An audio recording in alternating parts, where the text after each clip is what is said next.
Ijtimoiy tarmoqlarda Madaniyat vaziri Ozodbek Nazarbekov haqida yomon xabarlar tarqaldi. Assalomu alaykum, hurmatli tomoshabin, kanalimizga xush kelibsiz. Videoroliklarimiz ostida bir dona like hamda podpisatsiya tugmachalarini bosib qo'yishni yodingizdan chiqarmang.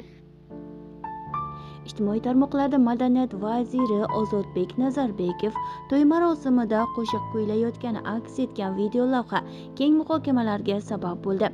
Videoda vazir sahnaga chiqib kuylagani, shu asnoda unga pul uzatilgani va bu pullarni olayotgani ko'rinib qolgan. Kadrlar ijtimoiy tarmoqlarda tez tarqalib, turli munosabatlar uyg'otdi.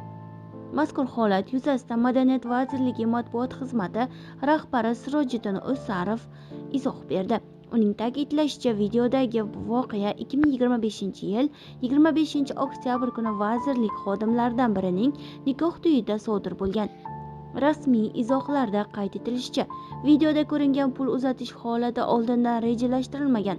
Vaziyat o'z-o'zidan yuzaga kelgan va bu paytda fuqarolarning xohish-irodasini keskin rad etish ularni omma oldida noqulay holatga tushirib qo'yishi mumkinligi inobatga olingan. Ya'ni bu holat ba'zilar tomonidan kamsitish yoki mensimaslik sifatida noto'g'ri tushunilishi ehtimoli borligi uchun vazir tomonidan vaziyatga nisbatan ijobiy munosabat bildirilgani aytilmoqda.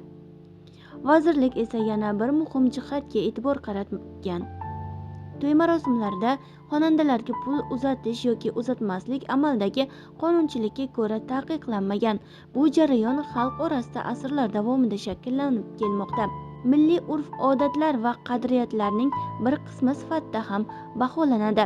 O'zbekona an'analarda bunday holatlar orzu-havas sifatida qabul qilib kelinishi ham ta'kidlangan.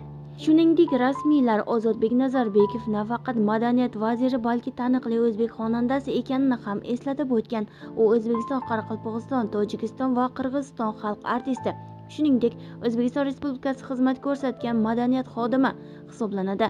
Demak, to'y marosimida kuzatilgan holatni aynan uning kasbiy faoliyati, milliy qo'shiqchilik san'ati bilan bog'liq vaziyat sifatida ko'rish lozimligi aytilmoqda.